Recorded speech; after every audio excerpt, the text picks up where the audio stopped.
The morning started like any other Tuesday for Staff Sergeant David Rodriguez.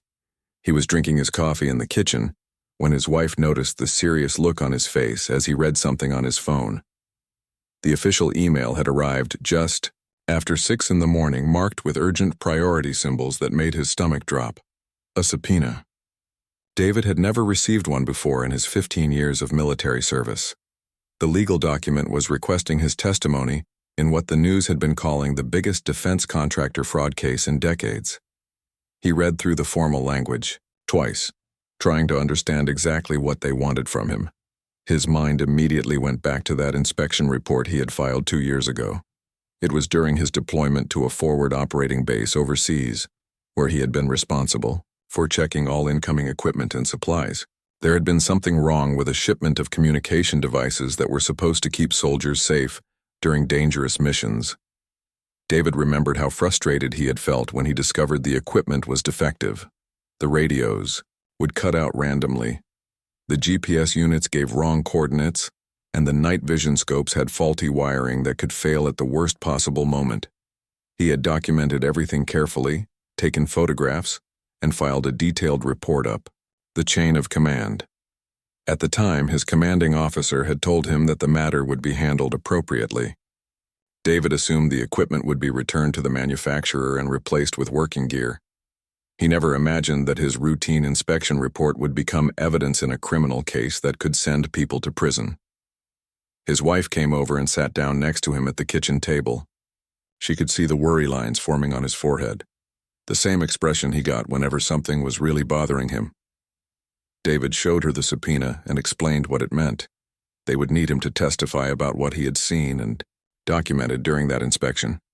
The case had been all over the news for months. The prosecution claimed that Apex Defense Solutions had knowingly sold faulty equipment to the military, equipment that had contributed to the deaths of several soldiers when their communication systems failed during combat operations. The company's executives were facing serious criminal charges, and millions of dollars were at stake. David felt a mix of emotions as he thought about testifying. On one hand, he wanted justice for the soldiers who had died because of defective equipment. These were his brothers and sisters in arms, people who had trusted that their gear would work when their lives depended on it. If his testimony could help hold the responsible parties accountable, then he had a duty to speak the truth. On the other hand, David was nervous about being in a courtroom. He had never testified in a legal proceeding before, and the thought of being questioned by lawyers in front of a jury made him uncomfortable. Military life had prepared him for many challenges, but civilian courtrooms were unfamiliar territory. The subpoena specified that he should appear in his dress uniform, which was standard protocol for military personnel testifying in their official capacity. David went to his closet and carefully examined his dress blues, making sure everything was in perfect condition. The uniform represented more than just clothing to him. It represented his service, his commitment, and the sacrifices he had made for his country. He spent extra time that evening preparing his medals and ribbons, arranging them exactly according to military regulations. Each decoration told a story of service and sacrifice. His Purple Heart had been earned when an improvised explosive device had injured him during a patrol in Afghanistan. The Bronze Star recognized his actions during a firefight where he had helped evacuate wounded civilians while under enemy fire. David's service record reflected 15 years of dedicated military service. He had joined the Marines right out of high school, motivated by a desire to serve his country and make a difference in the world. He had deployed to some of the most dangerous places on earth, always trying to do his job with honor and integrity. The night before his testimony, David called his father, who was also a veteran. His father had served during the Vietnam War and understood the weight of military service. They talked about the importance of speaking the truth, regardless of the consequences. His father reminded him that sometimes the most important battles are fought not with weapons but with words and courage. David barely slept that night, going over his inspection report and the photographs he had taken. He wanted to make sure his testimony would be accurate and complete. The families of the fallen soldiers deserved nothing less than the complete truth about what had happened with that defective equipment. The morning of his testimony, David put on his dress uniform with special care. Each button, each crease, each medal was positioned exactly where it should be.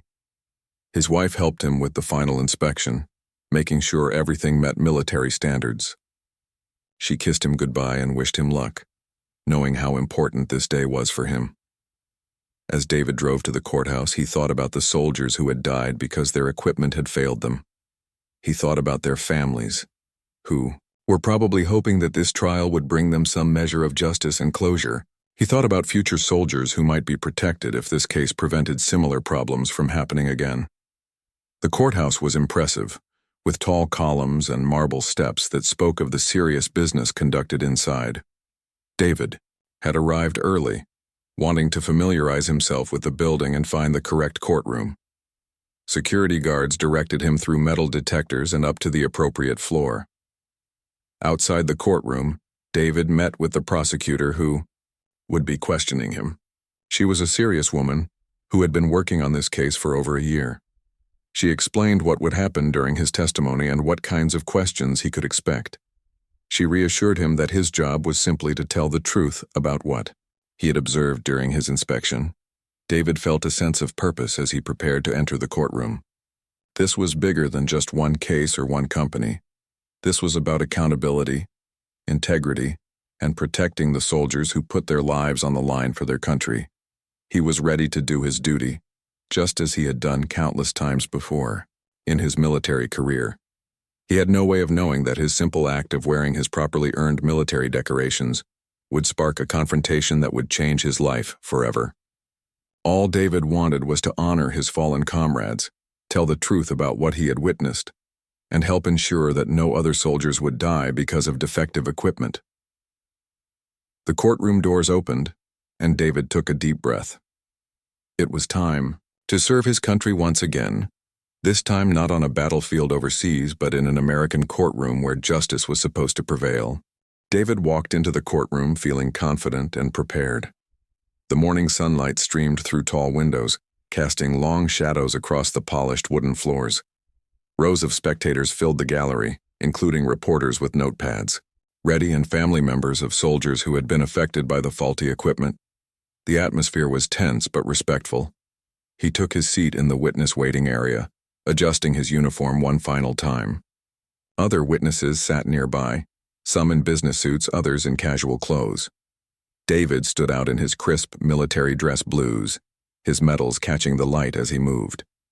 Several people nodded respectfully when they saw his uniform, recognizing the significance of his service. The bailiff called his name, and David stood up, straightening his shoulders in the way that had become second nature after 15 years of military service. He walked toward the witness stand with measured steps, his polished shoes clicking softly on the hardwood floor. This was it. Time to tell the truth about what he had witnessed.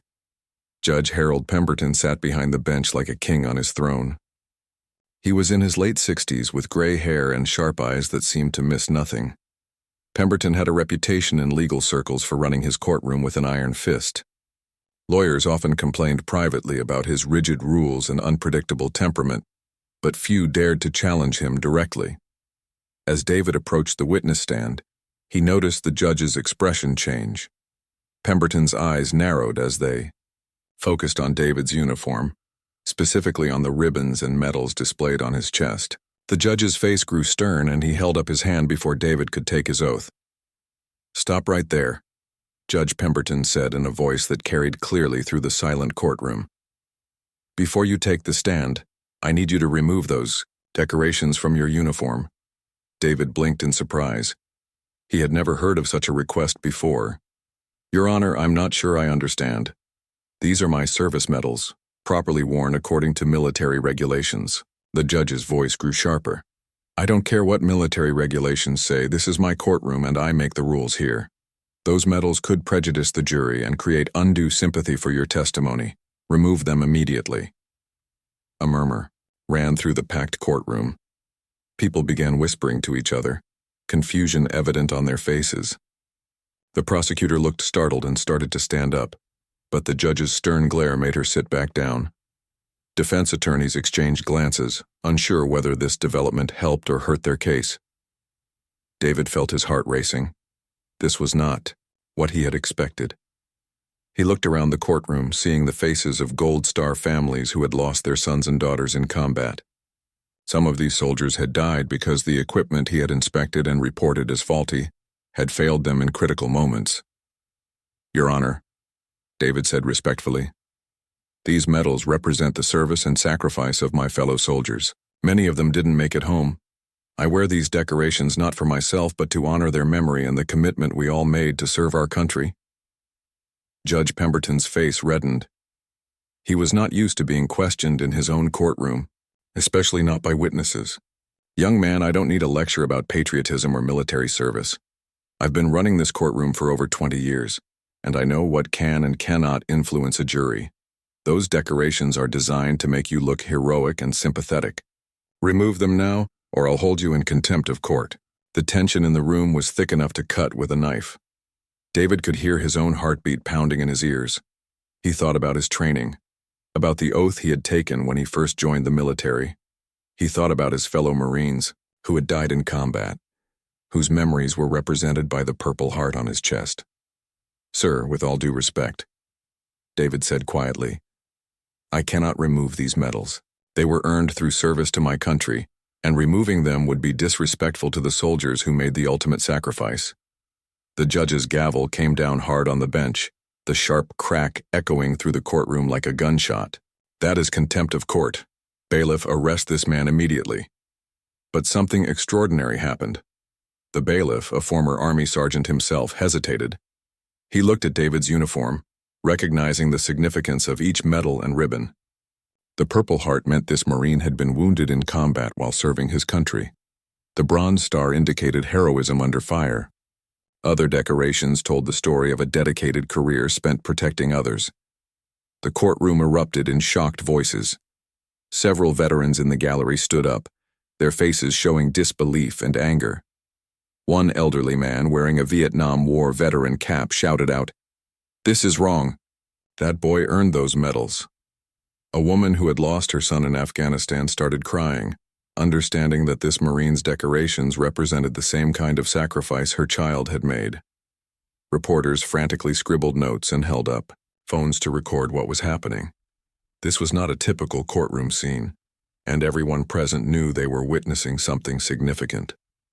The prosecutor finally found her voice and stood up to object, but Judge Pemberton silenced her with a withering glare. "I don't want to hear another word," the judge declared. "This witness will remove his decorations, take his oath, and testify according to my instructions, or he will be arrested for contempt. Those are his only options."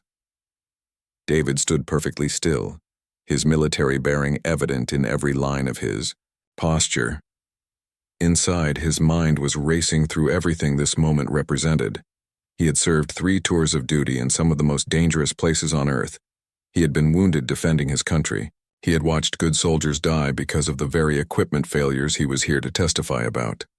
The judge's demand felt like a betrayal of everything he had fought for. How could he remove the symbols that honored his fallen brothers and sisters? How could he dishonor their memory just to make a judge more comfortable? The Purple Heart on his chest represented the blood he had shed for his country. The Bronze Star commemorated actions that had saved civilian lives during a firefight. "Your Honor," David said, his voice steady despite the emotional storm raging inside him. "I understand your authority in this courtroom, but I took an oath as a Marine to defend the Constitution and to honor those who have made the ultimate sacrifice. I cannot and will not remove these decorations." The silence that followed was deafening. Judge Pemberton's face had turned almost purple with rage. The bailiff still hesitated, clearly uncomfortable with the situation. Court reporters continued typing, documenting every word of this unprecedented confrontation. In that moment, David realized that this was bigger than just his testimony about faulty equipment. This was about fundamental questions of respect, honor, and what it means to serve your country. He was about to make a choice that would define not just this moment, but the rest of his life. The courtroom felt like it was holding its breath. Every person in that room understood they were witnessing something that would be remembered long after the trial was over. David stood at the witness stand, his uniform immaculate, his posture straight and dignified. The weight of 15 years of military service rested on his shoulders, along with the memory of every fallen soldier he had ever known. Judge Pemberton leaned forward from his bench, his knuckles white as he gripped his gavel. The veins in his neck were visible as his anger reached a boiling point. He had been a judge for over 2 decades, and no one had ever defied his direct orders in his own courtroom. The humiliation of being challenged in front of a packed gallery was more than his pride could handle. "For the last time, Sergeant," the judge's voice cut through the silence like a blade. "Remove those decorations or face the consequences. I will not allow my courtroom to become a stage for military theater." David's eyes moved slowly across the courtroom, taking in the faces of the people who had come to seek justice. In the front row sat Helen Martinez, whose son had died when his radio failed during a patrol in Afghanistan. The faulty communication equipment had prevented him from calling for backup when his unit was ambushed. Her eyes were filled with tears, but also with a fierce determination to see justice done. Behind her sat Robert Chen, a Gold Star father whose daughter had been killed when her night vision equipment malfunctioned during a nighttime mission. The defective gear had left her blind at the worst possible moment. Robert had been waiting 2 years for this trial, hoping that someone would finally be held accountable for his daughter's death. These families had traveled from across the country to be here. They had taken time off work, spent their savings on hotel rooms and plane tickets, all because they believed that justice might finally be served. They were looking at David not just as a witness, but as someone who could speak for their lost children. David thought about his own service, about the times when he had depended on his equipment to keep him alive. He remembered the night in Kandahar when his radio had saved his life by allowing him to call in air support just as insurgents were about to overrun his position. He thought about the countless missions where working night vision had meant the difference between life and death. "Your Honor," David said, his voice calm but firm, "I understand your authority in this courtroom, but these medals don't represent theater or sympathy. They represent the blood of better men and women than myself who didn't make it home." He touched the Purple Heart on his chest, feeling the weight of the small piece of metal that meant so much. "This medal was earned when I was wounded trying to save 3 civilians during a suicide bombing in Fallujah. 2 of those civilians were children. The shrapnel is still in my leg, and I think about that day every time I walk." The courtroom was completely silent, except for the soft sound of people crying. Even some of the court officers were wiping their eyes. David's words weren't delivered as a speech, but as a simple statement of fact. There was no drama in his voice, no attempt to manipulate emotions. He was just telling the truth. "This bronze star," David continued, pointing to another decoration, "was earned during a firefight where my unit was pinned down for 6 hours. 3 of my Marines didn't make it out of that valley. Their names are engraved on a wall in Washington, but they live in my heart every day. When I wear this medal, I'm not trying to impress anyone. I'm remembering them."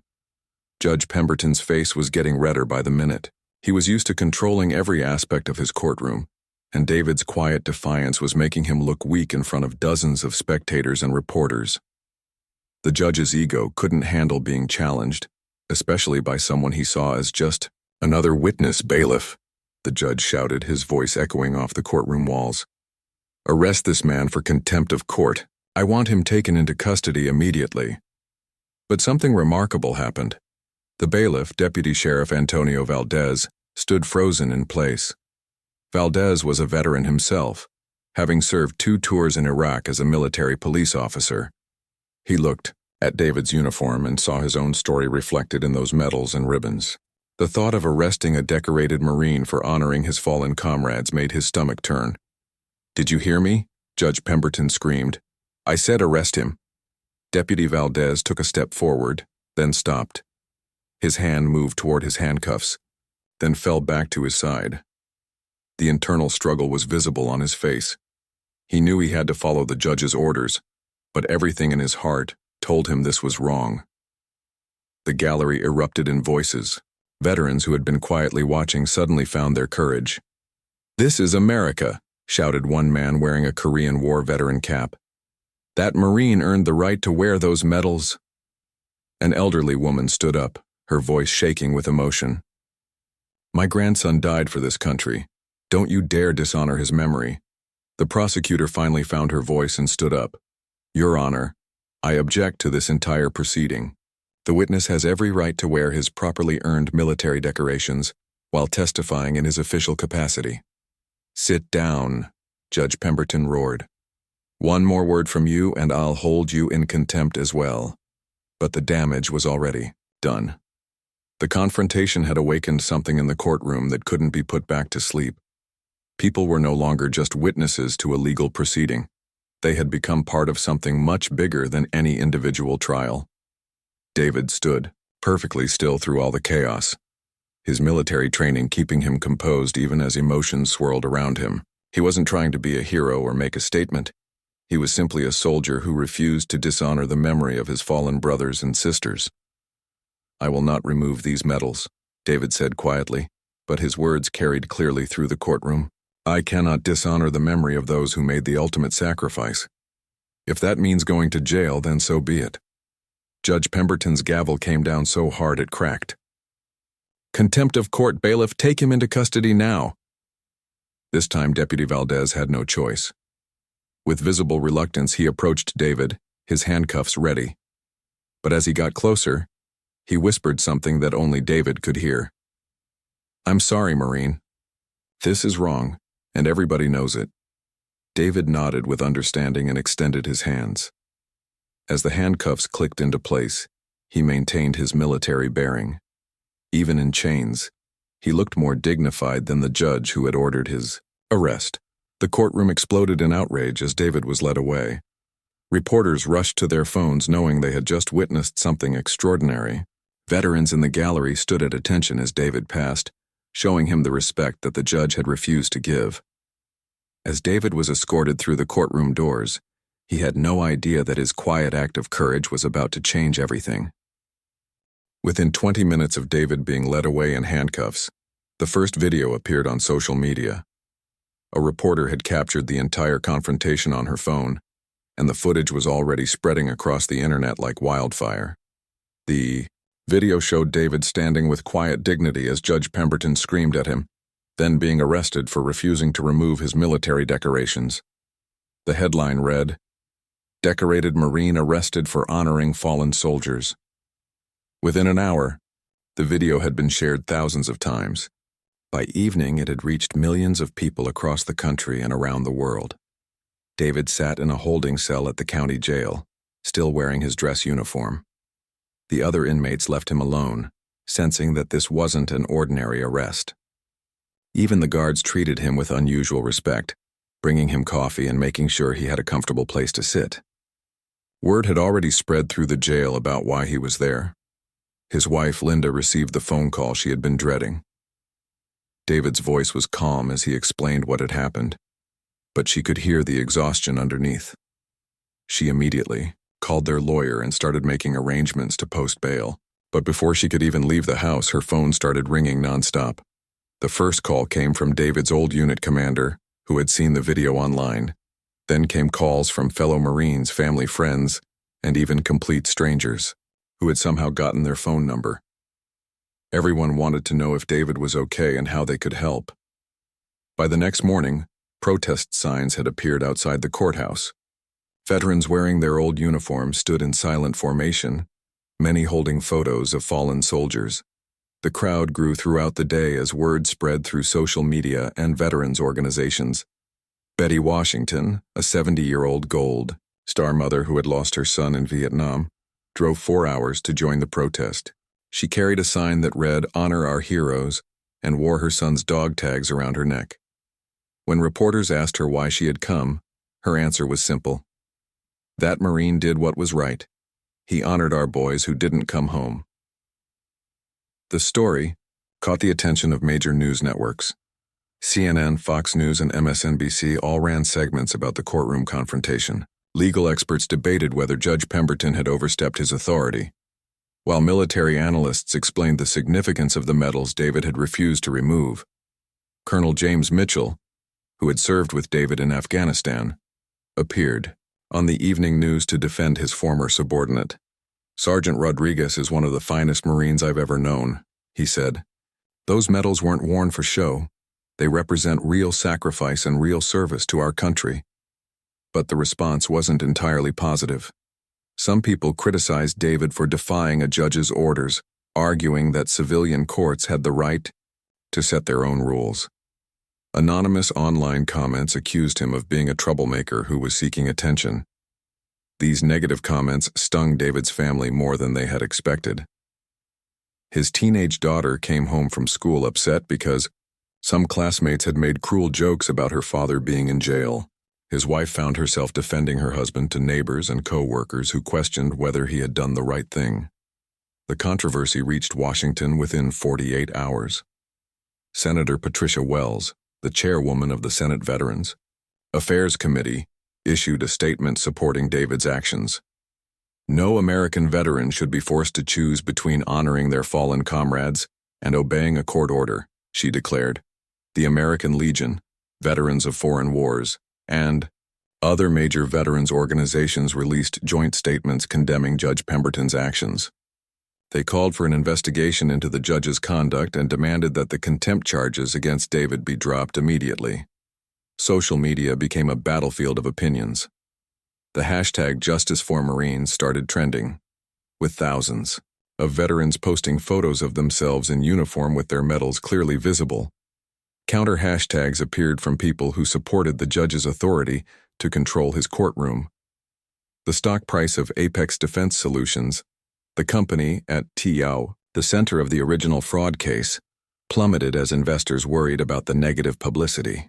The equipment scandal that had brought David to court in the first place was now overshadowed by the controversy surrounding his arrest. Defense attorneys for Apex tried to use the situation to their advantage, claiming that the media circus had made a fair trial impossible. They filed motions for mistrial and change of venue, arguing that their clients couldn't get fair treatment in the current environment. Meanwhile, David remained in jail longer than expected. Judge Pemberton had set his bail unusually high, claiming that David posed a flight risk despite having no criminal record and deep ties to the community. The decision seemed petty and vindictive to many observers. A legal defense fund appeared, online within days, organized by veterans groups and concerned citizens. Donations poured in from across the country, with contributors ranging from fellow Marines to Gold Star families to ordinary Americans who were moved by David's story. The fund raised enough money for bail within 24 hours, but it kept growing. Contributors left messages explaining why they had donated. Many were short and simple. Thank you for your service. Others were longer, sharing personal stories of military family members or expressing outrage at Judge Pemberton's actions. Dr. Lisa Thompson, a military psychologist who specialized in veteran affairs, appeared on talk shows to explain the deeper meaning of David's actions. Military medals aren't just decorations, she explained. They're sacred symbols that connect living veterans to their fallen brothers and sisters. Asking someone to remove them is like asking them to abandon their comrades. The controversy began affecting Judge Pemberton's other cases. Lawyers started filing complaints about his behavior, citing the David Rodriguez incident as evidence of judicial misconduct. Bar associations and civil rights groups called for formal investigations. Pemberton himself seemed to realize he had made a serious mistake. He stopped giving interviews to reporters and rarely appeared in public. When he did preside over court cases, protesters often gathered outside, their presence a constant reminder of his confrontation with David. The original defense contractor case became almost secondary to the larger story about respect for military service and judicial overreach. Legal experts warned that the controversy might actually help the defendants by making their trial into a media circus, rather than a focused examination of the evidence. David's lawyer worked around the clock to get the contempt charges dropped, but Judge Pemberton refused to back down. The case would have to go through the appeals process, which could take months or even years.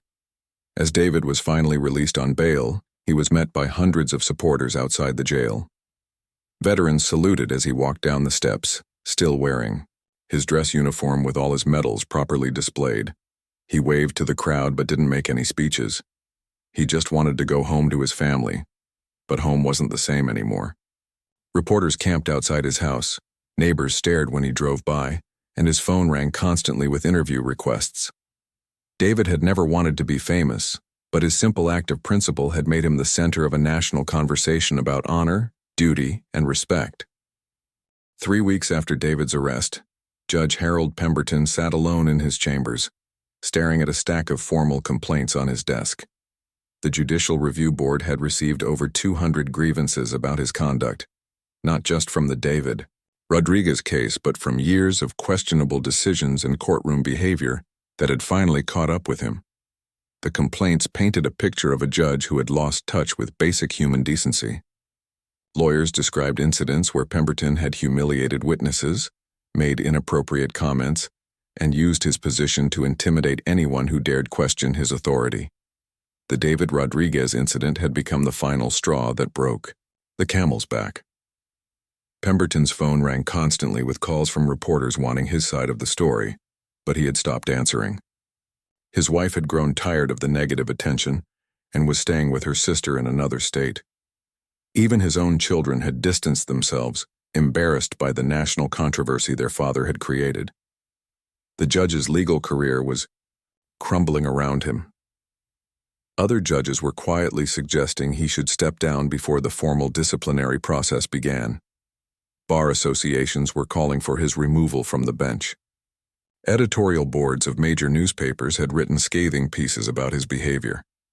On a Thursday morning, Pemberton made the decision that would end his 20-year career.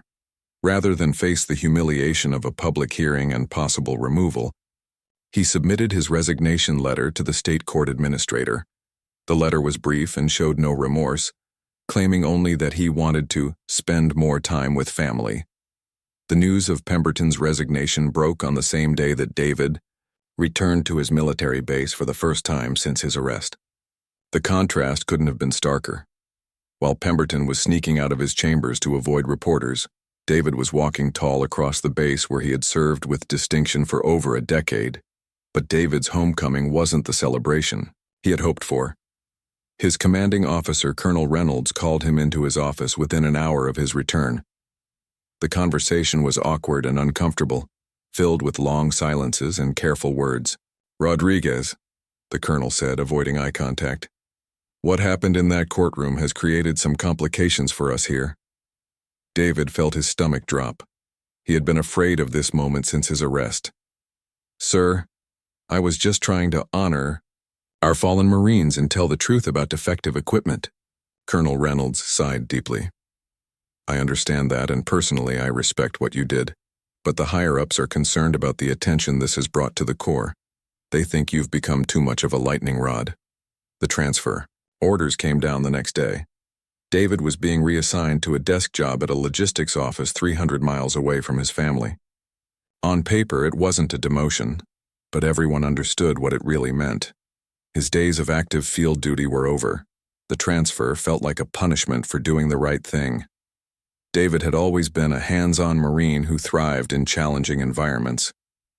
The thought of spending his remaining years in the military pushing papers and managing supply inventories made him feel sick. His wife Linda was devastated when he told her about the transfer. They would have to sell their house, find new schools for their children, and start over in a place where they knew no one. Their teenage daughter was especially upset about leaving her friends during her senior year of high school. "Is this really worth it?" Linda asked during one of their late-night conversations. "You did the right thing, but look what it's costing our family." David didn't have a good answer. He had followed his conscience and honored his fallen comrades, but the personal price was higher than he had ever imagined. Some nights he lay awake wondering if he should have just removed his medals and avoided all this trouble. The depression hit him gradually at first, then all at once. David found himself sleeping more and talking less. Simple tasks that used to energize him now felt overwhelming. He started avoiding social situations and spending more time alone. His family doctor referred him to a counselor who specialized in working with veterans. The therapist helped David understand that his feelings were normal reactions to an impossible situation. She explained that moral injury, the pain that comes from being forced to choose between competing values, was a real and serious condition. But even in his darkest moments, David continued to receive support from unexpected places. Letters arrived daily from veterans across the country, sharing their own stories of service and sacrifice. Gold Star families wrote to thank him for honoring their fallen children. Complete strangers sent care packages and words of encouragement. One letter particularly moved him. It came from Helen Martinez, the Gold Star mother whose son had died when his faulty radio failed in Afghanistan. She wrote, "My son died because the equipment you tried to warn people about didn't work. You honored his memory by refusing to back down in that courtroom. Don't let anyone tell you that wasn't worth it." The original defense contractor trial finally resumed 6 months later with a new judge. David was allowed to testify in his full dress uniform, medals and all, just as military regulations required. His testimony was powerful and detailed, helping to convict 3 executives who had knowingly sold defective equipment to the military. The convictions led to major changes in how the military tested and accepted equipment from contractors. New safety protocols were implemented that would prevent future tragedies. Lives would be saved because David had been willing to tell the truth about what he had witnessed. As the trial ended, David realized he had reached a crossroads in his life. He could stay in the military and accept his desk job, or he could leave and find a new way to serve his country and his fellow veterans. The decision became clear when he was approached by the Veterans Justice Foundation, a non-profit organization that helped veterans navigate legal challenges and fight for their rights. They offered him a position as an advocate and speaker, traveling the country to share his story and help other veterans who were facing their own battles. David submitted his retirement papers on a sunny Monday morning, exactly 16 years after he had first enlisted. His Marine career was ending, but his service to others was just beginning. The farewell ceremony was small but meaningful. Fellow Marines who had served with David spoke about his integrity and courage. Even Colonel Reynolds, who had been forced to transfer him, admitted privately that David had done the right thing in that courtroom. 6 months after leaving the military, David stood before an audience of 300 veterans at a conference in Chicago. He wore a simple business suit, but his military bearing was still evident in every gesture. On his lapel was a small pin with the Marine Corps emblem, a quiet reminder of his service. "I want to tell you about the most important decision I ever made," he began, his voice steady and clear. "It wasn't made on a battlefield overseas. It was made in a courtroom right here in America, when I had to choose between following orders and honoring the memory of fallen Marines." The audience listened in complete silence as David shared his story. He talked about the price of standing up for principles, the cost of doing what's right even when it's difficult, and the importance of never forgetting those who made the ultimate sacrifice. When he finished speaking, the entire room stood and applauded for nearly 5 minutes. Many people were crying, including tough veterans who rarely showed emotion. David had found his new mission in life, helping others understand that sometimes the most important battles are fought not with weapons but with courage and conscience.